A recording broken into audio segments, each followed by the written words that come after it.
ఆంధ్రప్రదేశ్ రాష్ట్రంలో సాగునీటి సంఘాల ఆవశ్యకత ప్రాధాన్యత మీ అందరికీ కూడా తెలుసున్నది.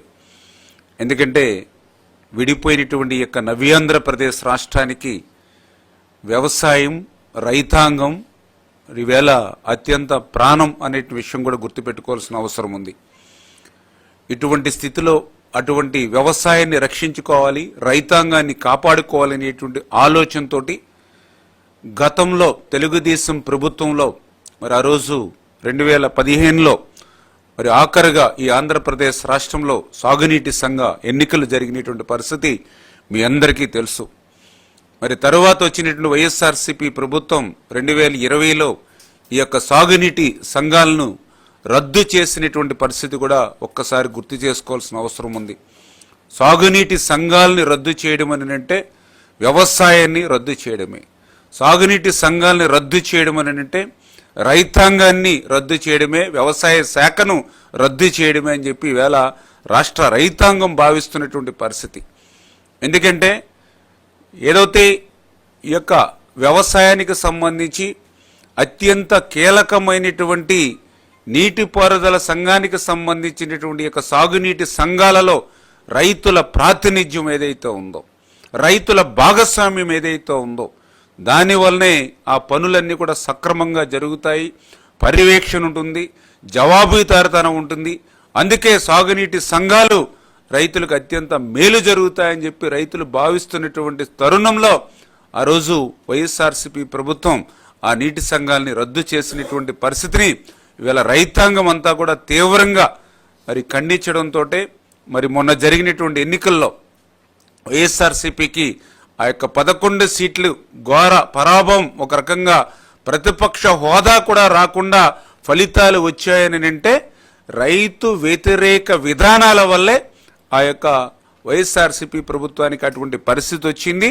అందుకు సాగునీటి సంఘాల రద్దు కూడా ఒక ఉదాహరణ అనే విషయాన్ని సందర్భంగా తెలియజేసుకుంటూ, అందుకే ఈరోజు మళ్ళీ తెలుగుదేశం ప్రభుత్వం అధికారంలోకి వచ్చిన తర్వాత ఈ ఎన్డీఏ ప్రభుత్వం మళ్ళీ సాగునీటి సంఘాలని పునరుద్ధరిస్తున్నటువంటి పరిస్థితి. ఆ సాగునీటి సంఘాలకు సంబంధించి మరి వివిధ శాఖలతోటి అందరితోటి కూడా కసరత్తు చేసి ఏదైతే రేపు డిసెంబర్ 14వ తేదీన ఈ యొక్క సాగునీటి సంఘాలు ఎన్నికలు మరి ప్రారంభమవుతాయనే విషయాన్ని కూడా మీ ద్వారా తెలియజేసుకుంటూ, ఈ యొక్క ఎన్నికలు కూడా 3 అంచెల విధానంగా ఏదైతే డిసెంబర్ 14న మరి డబ్ల్యూఏ నీటి సంఘం టీసీ, అదేవిధంగా ఆ నీటి సంఘం అధ్యక్ష, అదేవిధంగా ఉపాధ్యక్షుల ఎన్నిక జరుగుతుంది. రెండవ విడతగా మరి ఏదైతే మరి సెకండ్ విడత, అదేవిధంగా థర్డ్ విడత, 3 విడతలుగా మరి వాటరు సంబంధించినటువంటి డిస్ట్రిబ్యూటరీ కమిటీ రెండవ విడతగా, ప్రాజెక్ట్ కమిటీ 3వ విడతగా ఇట్లా ఎన్నికలు ఏదైతే జరుగుతున్నాయో అది డిసెంబర్ 14వ తేదీ నుంచి మరి యొక్క సాగునీటి సంఘ ఎన్నికలు జరుగుతాయని చెప్పేసి కూడా మరి మీ ద్వారా కూడా ఈ సందర్భంగా తెలియజేసుకుంటూ, ఏదైతే చంద్రబాబు నాయుడు గారు కూడా చాలా క్లియర్గా మరి ఆయన ఆదేశాలు, ఒక్కసారి వరద వస్తే మళ్ళీ 2-3 సంవత్సరాలు కొరువు రానిటువంటి విధంగా ఆ యొక్క వరద నీటిని ఒడిసిపట్టి మనం నిల్వ చేసుకోవాలి, ప్రతి ఆఖరి ఎకరానికి కూడా సాగునీరు అందించేటువంటి విధంగా మనం చర్యలు తీసుకోవాలి అనేటువంటి ఆయన ఆలోచనలోకి అనుగుణంగానే ఈ యొక్క సాగునీటి సంఘాల ఎన్నికలను కూడా ముందుకు తీసుకెళ్తూ ఉన్నాం. ఎందుకంటే గత 5 సంవత్సరాల్లో మనందరం కూడా చూసాం, ఎక్కడ కూడా ఏ కెనాల్ మీద కానీ, ఏ డ్రైన్స్ మీద కానీ, ఏ రిజర్వాయర్ దగ్గర కానీ ఒక్క తట్ట మట్టి 5 సంవత్సరాల్లో తీసినటువంటి పరిస్థితి లేదు. డీసిల్టేషన్ మాట్లాడుంచి ఏదైతే లాకులు కానీ, డ్రైన్స్ లాకులకు కానీ, అదేవిధంగా డ్రైన్స్కి సంబంధించి అవుట్ఫాల్ స్లూయిస్కి సంబంధించినటువంటి గేట్స్ కానీ, అదేవిధంగా రోప్స్ కానీ, కనీస మరమ్మతులు మాట్లాడుంచి గ్రీజ్ కూడా పెట్టినటువంటి మెయింటెనెన్స్ లేనిటువంటి దుస్థితి గత 5 సంవత్సరాల పాలనలో చూసాం. దాని ఫలితం కూడా చూసాం. ఏదైతే ఒక గుడ్లగమ్మ కానీ, ఒక పులిచింతల గేట్లు కానీ ఎట్లా కొట్టుకుపోయాయో, అదేవిధంగా ఒక అన్నమయ్య ఏ మాదిరిగా కొట్టుకుపోయిందో గత ప్రభుత్వం పరిస్థితి మనం చూసాం.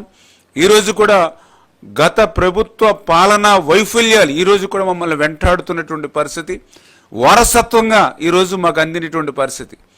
మరి ఎందుకంటే మొన్న కూడా చూసాం, ఏదైతే బుడమేరుకు సంబంధించి గత 5 సంవత్సరాల్లో ఒక్క రూపాయి కూడా పని చేయకపోవడంతో ఏ రకంగా ఆ బుడమేరుకి గండ్లు పడి మరి విజయవాడ నగరాన్ని ఏ రకంగా అతలకుతలం చేసినటువంటి పరిస్థితిలో చూసాం. నిన్న కూడా రైవాస్ కాలనీ ఏదైతే కెనాల్, ఏదైతే రైవాస్ కెనాల్ ఏదైతే ఉందో మరి దానికి సంబంధించి కూడా ఒక గేటు నిన్న కూడా మరి పోయినటువంటి పరిస్థితి. అంటే గత 5 సంవత్సరాల్లో మెయింటెనెన్స్ లేక తుప్పుపట్టి పోయినటువంటి పరిస్థితి. ఇట్లా గత పాలనా వైఫల్యం, గత పాలనా పాపం, గత పాలనా వారసత్వం ఈరోజు ఇంకా మమ్మల్ని వెంటాడుతూ ఉంది. వీటన్నిటినీ కూడా కరెక్ట్ చేసుకుని మళ్ళీ రైతాంగానికి, వ్యవసాయానికి మంచి రోజులు రావాలనే ఉద్దేశంతో ఈ యొక్క సాగునీటి సంఘాల ఎన్నికలు త్వరితగతంగా జరగాలని ఏదైతే యొక్క శాఖల అధికారులతో ఇప్పుడే అందరితోటి కూడా మరి రివ్యూ చేసుకుని ఆ ఎన్నికలు కూడా ప్రశాంతంగా జరిగేటువంటి విధంగా ఆ శాఖల అధికారులు కూడా అందరూ కూడా సహకరించాలని చెప్పేసి మీ ద్వారా కూడా రైతాంగాన్ని కూడా కోరుకుంటున్నామని చెప్పి మీ ద్వారా తెలియజేసుకుంటూ ఉన్నాం.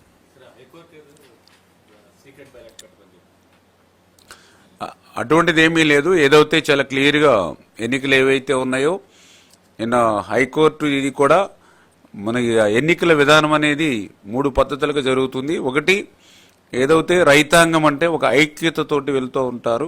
అదేవిధంగా ఆ ఆయకట్టుకి ఎవరైతే రైతులు బాగా పనిచేయగలుగుతారో నాయకుడిగా ఉండి ఆ లాభాపేక్ష లేకుండా సేవాభి దృక్పథంతో పనిచేసేటువంటి రైతు ఎవరైతే ఉంటారో అటువంటి వారు ఆ రైతు సంఘ అధ్యక్షులుగా వస్తే ఆ ఆయకట్టుకి అక్కడ రైతాంగానికి మేలు జరుగుతుంది. కాబట్టి సాధ్యమైనంత వరకు వివాదాలు లేకుండా, రాజకీయాలు లేకుండా, వర్గాలు లేకుండా ఆ యొక్క ఎన్నికను ప్రశాంతంగా ఎనానమస్గా ఎన్నిక చేసుకోవాలనేది ఒకటి ప్రధానంగా.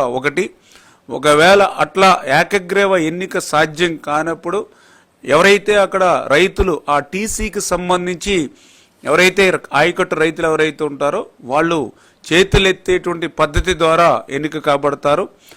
ఆ రెండో విధానంలో కూడా చేతులెత్తే పద్ధతిలో కూడా ఎన్నిక కానప్పుడు ఏదైతే ఆ యొక్క 1కి మించి నామినేషన్ ఉన్నప్పుడు వారికి సంబంధించిన నెంబర్స్ ఏవైతే ఉన్నాయో ఆ నెంబర్లు స్లిప్ మీద నోట్ చేసి ఏదైతే ఇస్తారో దాన్ని ఎవరైనా అభ్యంతరం పెట్టిన పక్షంలో, అంటే అట్లా టేబుల్ వరుసగా కూర్చుని స్లిప్ నోట్ చేసే దగ్గర ఎవరికైనా అభ్యంతరం ఉంటే వాళ్ళకి, అటువంటి వాళ్ళకి ఏదైతే మనం వైట్ క్లాత్ అరేంజ్ చేసి టేబుల్కి అక్కడ లోపల సీక్రెట్గా ఆ స్లిప్ వేసుకునే అవకాశం అని చెప్పారు. ఎవరైనా అభ్యంతరం పెడితే, ఎక్కడైనా 1 or 2 persons ఎవరైనా అభ్యంతరం ఉంటే అని చెప్పడం జరిగింది. చేత ఏదైతే అట్లా ప్రశాంతంగా జరగడానికే ఎన్నికల విధానం ముందుకెళ్లేటువంటి విధంగానే అధికారులకు కూడా ఆదేశాలు ఇవ్వడం జరిగింది. సాధ్యమైనంత వరకు కూడా ఇది ఒక సేవా దృక్పథంతో పనిచేసేటువంటి సంఘాలు, ఏదైతే వ్యవసాయానికి, రైతాంగానికి మేలు చేకూర్చేటువంటి విధంగా పనిచేసేటువంటి సంఘాలు. కాబట్టి ఇటువంటి వర్గపోరు లేకపోతే పార్టీల పోరు అనేది లేకుండా సాధ్యమైనంత వరకు కూడా ఆ యొక్క టీసీ పరిధిలో ఎవరైతే బాగా రైతాంగానికి సేవ చేస్తారో వాళ్ళని ఏకగ్రీవంగానే ఎన్నిక చేసుకోమంటూ ఉన్నాం. ఒకవేళ అట్లా ఎన్నిక కుదరని పక్షంలో, ఏకగ్రీవ ఎన్నిక కుదరని పక్షంలో ఈ యొక్క 3 మోడల్స్లో కూడా ఎన్నిక జరుగుతుంది. సజావుగా ఎన్నిక ఏర్పాట్లన్నీ కూడా చేయమని చెప్పేసి కలెక్టర్స్ని అందరికీ కూడా మీ ద్వారా కూడా మరొకసారి తెలియజెప్పడం జరుగుతుంది.